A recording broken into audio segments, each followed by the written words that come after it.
ኣፍሪቃዊት ሃገር ኬንያ በቲ ዘለዋ ጽቡቕ ተፈጥሮ ምኽንያት በብዓመቱ ካብ 2 ሚልዮን ንላዕሊ ዑደተኛታት ይበጽሕዋ እዮም።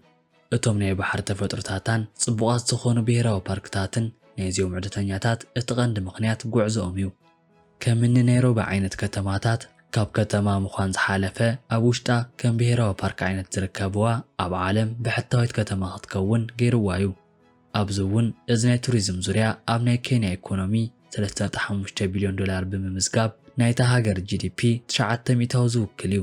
ናይ 57 ሚልዮን ዜጋ መንበሪት ዝኾነት ኬንያ ዋላ እኳ ኣብ ምብራቕ ኣፍሪቃ ውሽጢ ካብ ዘለዋ ሃገራት ኣብ ቅድሚት እትርከብ ናይ ቱሪዝም ዓዲ እንትኾነት ኣብ ቀረባ ግዜ ግና ሓደ ጉዳይ እቲ ገጅፍ ናይ ኬንያ ቱሪዝም ኣቓልቦ ዝስሕብ ኮይኑ እዩ።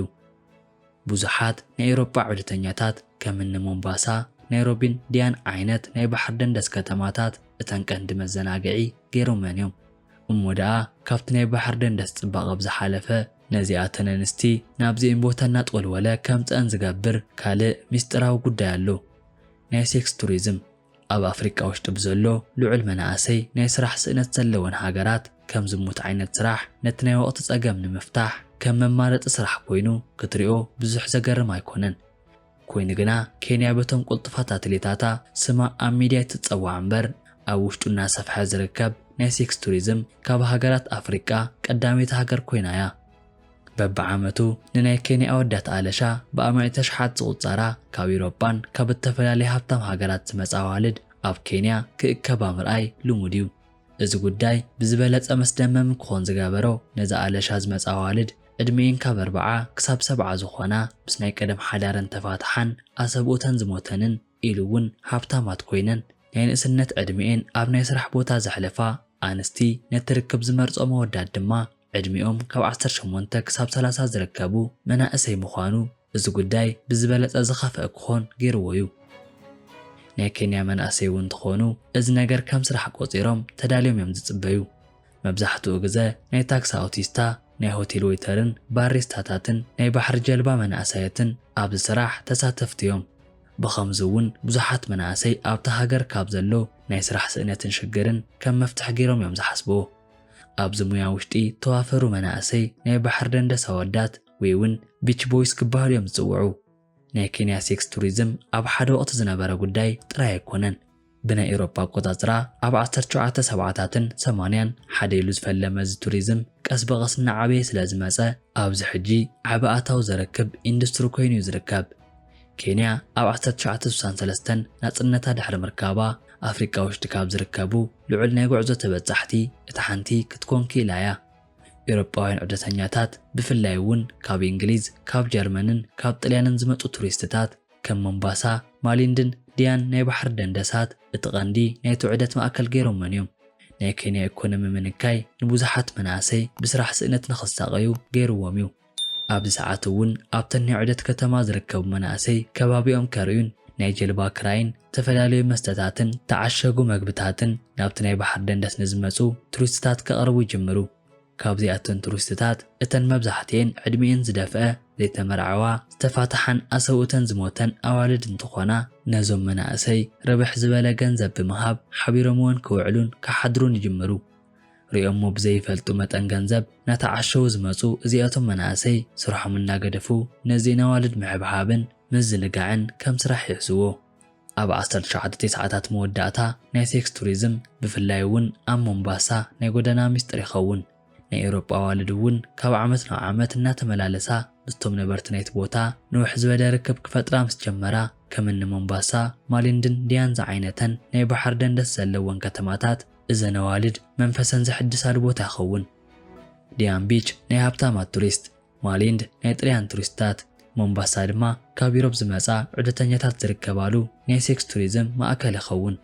ኣብ ሶሻል ሚድያ ክወጽእ ምኽኣሉ ድማ እዚ ጉዳይ ብዝበለጸ ንክፍለጥ ገይርዎ እዩ። ብዙሓት ዑደተኛታት ናብዚ ሃገር ቅድሚ መምጽአን ምስቲ ናይቲ ከባቢ ነበርቲ ብናይ ማሕበራዊ ሚድያ ሌላ ይገብራየን። እዚ ድማ እዘን ዑደተኛታት ናብ ኬንያ ቅድሚ ምኻደን ኣፍልጦ ንክህልወን ዝገብር እዩ። እዞም መናእሰይ እውን እንትኾኑ ርክብ ምስ ዝገበሩለንን ሓደሽቲ ናብዚ ሃገር መጻእቲ ምስ ዝኾኑ ኣዋልድ ብምጽሕሓፍ ርክቦም ናቐደም እዮም ዘጠናኽሩ። ኣብ 2005 እዚኦም መናእሰይ ነቲ ሰርሕዎ ዝነበሩ ስራሕ ገዲፎም ናብ ናይ ሴክስ ቱሪዝም ብሰፊሑ ክኣትዉ ይጅምሩ። ኣብዚ ሕጂ ኣብቲ ስራሕ ልምዲ ዘለዎም ሰባት ናይ ስልጠና ፕሮግራማት ሓንፂፆም ሓደሽቲ እናሰልጠኑ ናብዚ ቢዝነስ ከእትውዎም ይጅምሩ። ናይ ኬንያ ናይ ሴክስ ቱሪዝም ብበዝሒ በቶም መናእሰይ ወዳትን ብናይ ኣውሮጳን ኣዋልድ መንጎ ዋላ እኳ ተተኻየደ ነተን ንኡሳት ኣዋልድ ኣለሻ ዝመፁ ዑደተኛታት እውን ውሕዳት ኣይኮኑን። ናይ ኬንያ ወዳት ናይ ዕድመ ምንኣስን እቲ ዘርእይዎን ሕብሓበን እዚአን ኣዋልድ ነቲ ዝረስዐኦ ናይ ፍቕሪ ግዜ ከም ሓድሽ ንክለዓዓለን ስለ ዝገብር ሓንቲ ጓል ምስቲ ዝሓዘቶ ወዲ ተባዕታይ ነዊሕ ግዜ ናይ ፍቕሪ ርክብ ንክህልዋ ብምሕሳብ ናይ ገንዘብ ሓገዝ ክትገብር እዩ ዝረአ። ብኸምተን ታይላንድ ዝዓይነተን ሕሳር ዋጋ ብምርካበን ድማ ብዝበለፀ ኬንያ ኣብዚ ዙርያ ተመራፂት ክትከውን ገይርዋ እዩ። ብናይ ስራሕ ስእነትን ብድኽነትን ምኽንያት ናብዚ ስራሕ ዝኣተው ብዙሓት ናይ ኬንያ መናእሰይ በቲ ተግባር ሕጉሳት እኳ ተዘይኮኑ ናይ ርእሶምን ቤተሰቦምን ህይወት ኣብ ምቕያር እዮም ዝርከቡ። ናይ ሴክስ ቱሪዝም ንናይ ኬንያ ኢኮኖሚ ኣብ ዓመት ብሚልዮናት ዝቁፀር ዶላር ዘርክብ እዩ። ንብዙሓት ከም ስራሕ ዕድል ዝቁፀርን ናይቲ ከባቢ ድማ ብፍላይ ነቲ ናይ ሆቴል ትካል ዘነቃቅሕ ኮይኑ እዩ። ብዙሓት ሆቴላት ዳመስተን ናይ ምሸት ክለባትን ብኻልእ ገጽ ካብዚ ዓይነት ስራሕ ተጠቀምቲ እዮም ዝኾኑ።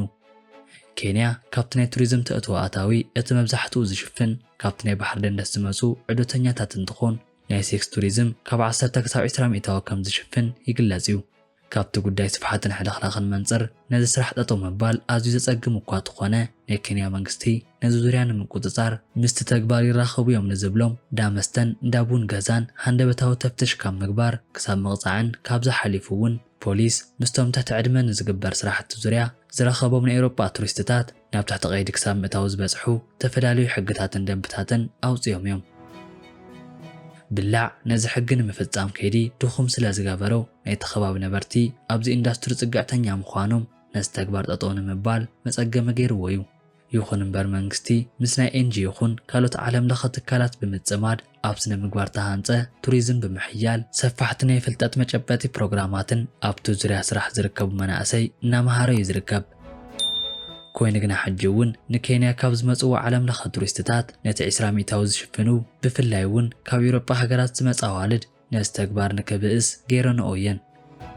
ኣብ 1963 ኬንያ ካብ እንግሊዝ ናጽነታ ድሕሪ ምርካባ ናይታ ሃገር ናይ ቱሪዝም ኢንዱስትሪ ክነቃቃሕ ምስ ጀመረ ሓሊሉ ዝፈለመ ተግባር ኣብዚ ሕጂ ካብ ናይ መንግስቲ ዓቕሚ ንላዕሊ ብምዃን ብኣሽሓት ዝቑፀሩ መናእሰይ ህይወቶም ንከመሓይሹ ከም መማረፂ እዮም ይጥቀምሉ።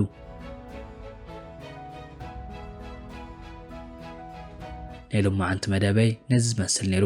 ንዘለኩም ሪቶ ኣብ ኮመንት ቦታ ግደፉለይ ላይክን ሸርን ብምባል ድማ ናብ ኩሉ ንክባጻሕ ደገፍኩም ግለጹለይ።